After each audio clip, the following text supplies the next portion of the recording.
Grace, kumusta ang investigasyon ng PNP at AFP sa pangyayaring ito?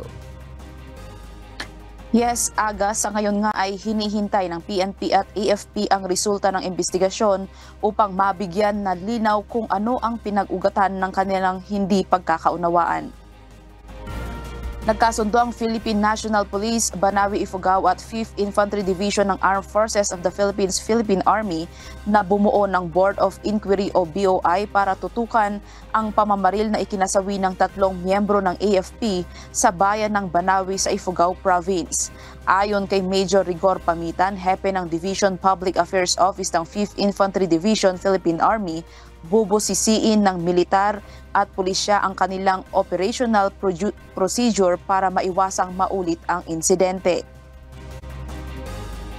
Hanggang sa ngayon, ma'am, ay continuous po rin po yung sinasalawang investigation since ang Infantry Division po ay bumuo po ng isang Board of Inquiry na pinangungunahan po ng aming Command Inspector General.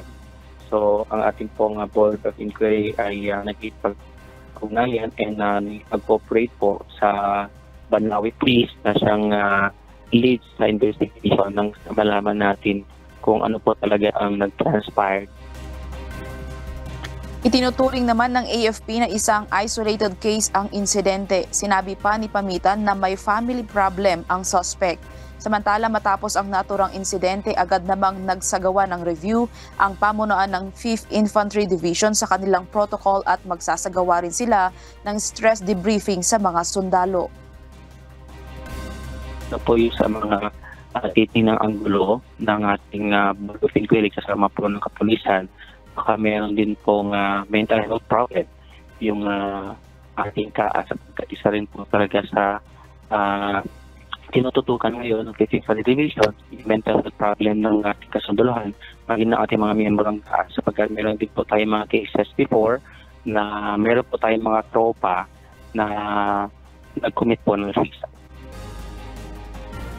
Matatandaan, November 17 ngayong buwan nang mauwi sa pamamaril ang simple sanang inuman ng mga kawani ng Philippine Army sa loob ng kanilang kampo. Nagtamo ng tama ng bala sa katawan sina Staff Sergeant Andrew Dolnuan at ang 2 civilian active auxiliary na sina Alphon Magiwi at Sani Bumanang. Ang suspect ang kanilang kasamahan na si civilian active auxiliary Jebeli Banghuyaw. Pagkatapos ng pamamaril, nagbaril sa sarili ang suspect. Nagpaabot na ang 5th Infantry Division ng pakikiramay at tulong sa mga pamilyang naulila ng mga biktima. Yan muna ang balita. Balik sa iyo, Aga. Maraming salamat, Grace Flores.